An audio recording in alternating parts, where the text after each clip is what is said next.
लਹਿੰਦੇ पंजाब ने ਸ਼ਾਦਮਾਨ ਚੌਕ ਦਾ ਨਾਮ ਸ਼ਹੀਦ ਭਗਤ ਸਿੰਘ ਦੇ ਨਾਂ ਉੱਤੇ ਰੱਖਣ ਲਈ ਸਮਾਂ ਮੰਗਿਆ। ਲਾਹੌਰ ਹਾਈ ਕੋਰਟ ਨੇ ਮਾਮਲੇ ਦੀ ਸੁਣਵਾਈ 7 ਜੂਨ ਤੱਕ ਮੁਲਤਵੀ ਕੀਤੀ। लਹਿੰਦੇ पंजाब ने यानी पाकिस्तानी पंजाब या मगरबी पंजाब ने शादमान चौक का नाम शहीद भगत सिंह दे नां उत्ते के नाम पर रखने के लिए समा मंगया वक्त मांगा। लਹਿੰਦੇ पंजाब दे शादमान चौक का नाम शहीद भगत सिंह दे नां उत्ते रखण लई समा मंगया। मगरबी पंजाब ने या पाकिस्तानी पंजाब ने शादमान चौक का नाम शहीद भगत सिंह के नाम पर रखने के लिए वक्त मांगा। लाहौर हाई कोर्ट ने मामले की सुनवाई यानी लाहौर हाई कोर्ट ने मामले की सुनवाई 7 जून तक मुलतवी की। लਹਿੰਦੇ पंजाब ने शादमान चौक का नाम शहीद भगत सिंह के नां उत्ते रखण लई समा मंगया। लाहौर हाई कोर्ट ने मामले की सुनवाई 7 जून तक मुलतवी की।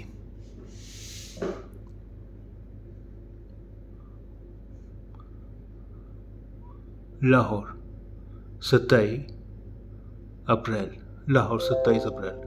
पाकिस्तान की पंजाब सरकार ने बीते दिन इत्थे शादमान चौक का नाम आज़ादी घुलाटीए शहीद भगत सिंह के नां उत्ते रखण दे मुद्दे उत्ते हाई कोर्ट कोलों होर समा मंगया है। पाकिस्तान की पंजाब हुकूमत ने गुज़श्ता रोज़ यहाँ शादमान चौक का नाम आज़ादी के मुजाहिद शहीद भगत सिंह के नाम पर रखने के मुद्दे पर हाई कोर्ट से मज़ीद वक्त मांगा है। पाकिस्तान की पंजाब सरकार ने बीते दिन इत्थे शादमान चौक का नाम आज़ादी घुलाटीए शहीद भगत सिंह के नाम उत्ते रखण दे मुद्दे उत्ते हाई कोर्ट कोलों होर समा मंगया है। लाहौर हाई कोर्ट दे जज justice Shams Mahmood Mirza Lahore high court के जज जस्टिस महमूद मिर्ज़ा वालों की जानिब से भगत सिंह मेमोरियल फाउंडेशन पाकिस्तान दी एक पिटीशन पर सुनवाई की जा रही सी समाअत की जा रही थी सुनवाई की जा रही थी।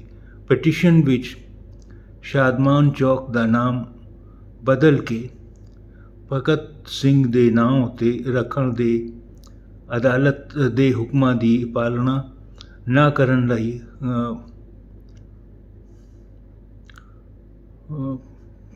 प्रांत अते जिला सरकारां दे 3 चोटी के अधिकारियों खिलाफ मानहानि की कार्रवाई की मंग की गई। पिटीशन में शादमान चौक का नाम बदल कर भगत सिंह के नाम पर रखने के अदालत के हुक्म पर अमल दरामद न करने पर सूबाई और ज़िला हुकूमतों के 3 आला अफसरान के खिलाफ कार्रवाई की मांग की गई।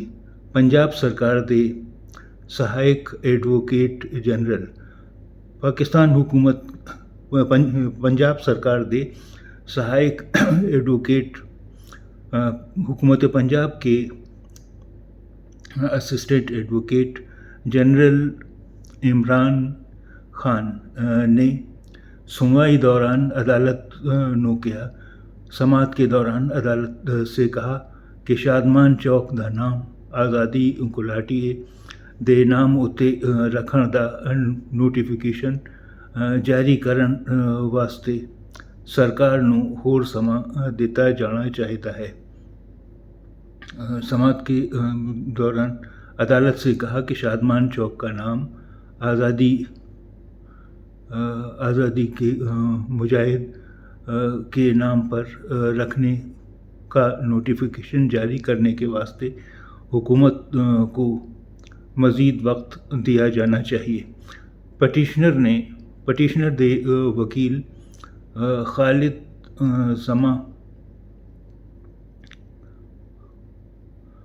काकड़ पिटिशनर के वकील खालिद जमा काकड़ ने दलील दी कि इस मामले में पहले ही काफ़ी देर हो चुकी है। अदालत ने खान दी दलील नूं मंजूर कर लिया। अदालत ने खान की दलील को मंजूर कर लिया अते मामले दी अगली सुनवाई और मामले की अगली सुनवाई 7